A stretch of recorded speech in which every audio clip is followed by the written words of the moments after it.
My name is Douglas Whitbeck. I'm from Mason. And when I say Mason, I'm obligated to say boyhood home of Uncle Sam. Oh! I love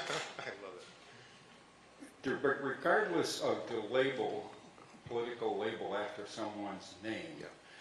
the problem seems to be that they are less interested in representing their constituents and they're more interested in representing their donors, which leads us to campaign finance reform. Yes, it does.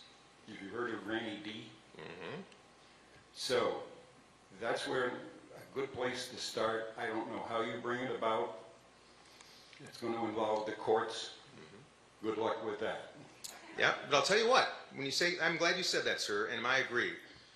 The most wonderful thing about the United States of America is that if we want something changed, and we're willing to actually go do something about it, maybe even take a little bit of a bold risk on doing something a little different, we can still do it. That would take a constitutional amendment to reform our campaign finance laws, which I believe is absolutely necessary. And let me tell you, as someone who spent his career in business until that miserable night in 2016, I used to be the person that all the politicians called when they dialed for dollars.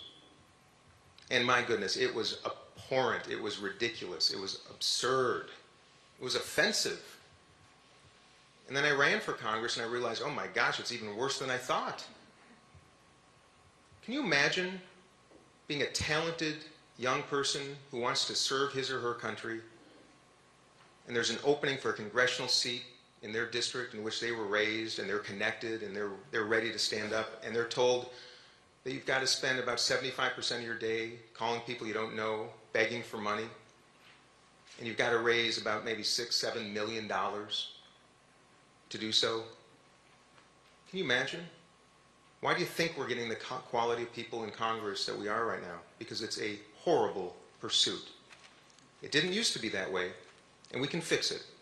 And there's a reason I'm the only member of Congress out of 535 people, the only one that takes no PAC money of any kind, corporate or otherwise. I don't take any lobbyist money. I don't take any money from fellow members of Congress, and nor do I give it to them, because it's just money laundering. And I'm one of the only members of Congress that does not have a leadership PAC, which is just a slush fund for politicians. And that's, I told you I'm going to tell you the truth. It's the truth. And 3 weeks ago, when I decided I need to run for president, we stood up this campaign in 3 weeks. This is my 5th day or so in front of you. I made the commitment I'm going to do it the same way. I will not take PAC money. I will not take lobbyist money. I will not take money from members of Congress. I don't have a leadership PAC. I'm not going to play that game. I'm going to I'll play by the rules, but I'm not going to take that money. Let me tell you the worst kept secret. Members of Congress are spending about 10,000 hours per week collectively raising money. A week. Think about that, 10,000 hours per week. Can you think of something that might be time better spent than that? I can. That's why I wrote a bill to preclude people from doing that in Congress between breakfast and dinner.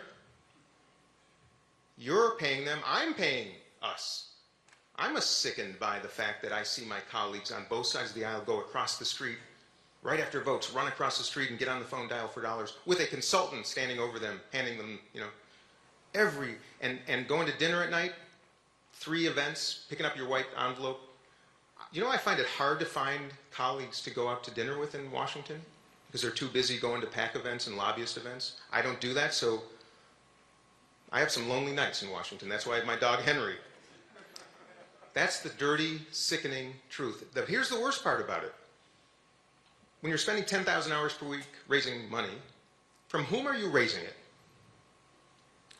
Are you visiting with the guys sitting in the parking lot down the street in tents? Or the students at UNH that I visited with yesterday, or the hostess at the restaurant who had just broken her leg, or Anthony, the homeless man who was at my announcement, who I had the most extraordinary conversation I've had with anybody in a long, long time? No. They're calling wealthy people. They're calling corporations. They're calling lobbyists. And then what do those corporations and lobbyists expect in return? They expect access. And when you have access, you have influence. So does it surprise anybody in this room why there's Trumpism in this country? Why there are people, tens of millions all across the country that say, it's just so clear, my voice doesn't matter. No one cares about me. You know, I'm not being heard. You know why? They're right. And if any of you feel like that in this room tonight, you're right too, and that's why I'm running for president. And that's why I start my day.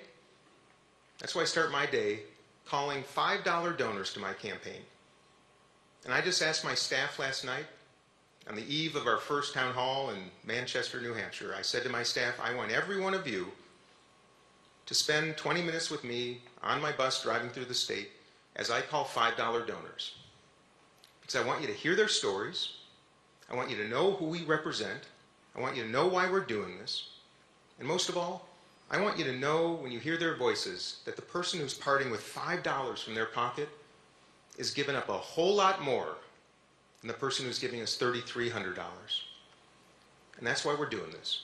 And that's why we need campaign finance reform. And I'm sick of it. I know you're sick of it. And I'm sure you're sick of nobody in Washington paying any attention to it. In fact, when I say we need independence from the status quo, that is the status quo I'm sick of. And that is why, strangely enough, it's one of the few things that Democrats and Republicans agree on. Protecting that system. No more. I promise I will try. I cannot promise I will get it done unless all of you help me out. But if you do, we might actually fundamentally change it. And by the way, Citizens United, one of the most abhorrent decisions, I think, in Supreme Court history since Dred Scott. I mean it.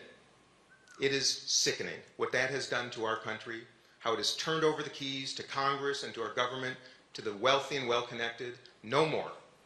No more.